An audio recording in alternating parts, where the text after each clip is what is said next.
Welcome back to my channel. আমি হলাম তোমাদের যমুনা, চলে এসেছি অনেকদিন পর আবার একটি নতুন ব্লগ নিয়ে। তো সেদিন আমরা চলে গিয়েছিলাম আমার দিদির বাড়ি। আমরা বলতে আমার সাথে ছিল আমার বান্ধবী আর আমার দাদা। আর অনেকদিন দিদির বাড়ি যাওয়া হয়নি, তাই আমার বান্ধবীর আশায় আমরা চলে গিয়েছিলাম আমাদের দিদির বাড়ি। আর প্রথমেই বলে দিই, আমি কিন্তু অনেক দিন আগে আমার দিদির বাড়ি গিয়েছিলাম। তো আমি তখন ব্লগটা করে রেখেছিলাম, কিন্তু আমার এই যে এডিট করার টাইম নেই, তাই তোমাদের কাছে শেয়ার করতে পারিনি। আজ এডিট করতে বলেছি, তাই তোমাদেরকে শেয়ার করলাম।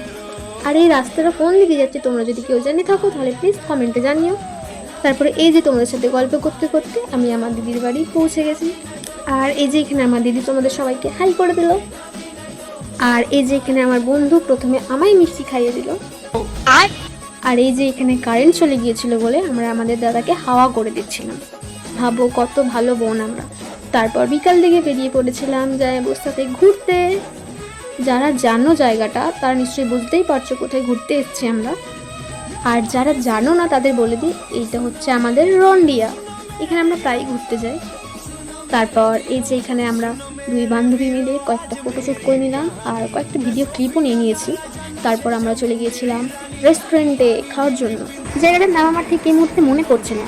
তারপর এই যে এখানে আমাদের খাবার চলে এসেছিল, আমরা নিয়েছিলাম মোমো আর সাথে চিকেন ললিপপ। তারপর খাওয়া দাওয়া করে আমরা বাড়ি চলে এসেছিলাম। আর এই যে এখানে দিদির জন্য প্যাক করেও নিয়ে চলে এসেছি। আজ এখান পর্যন্ত সবাইকে টাটা।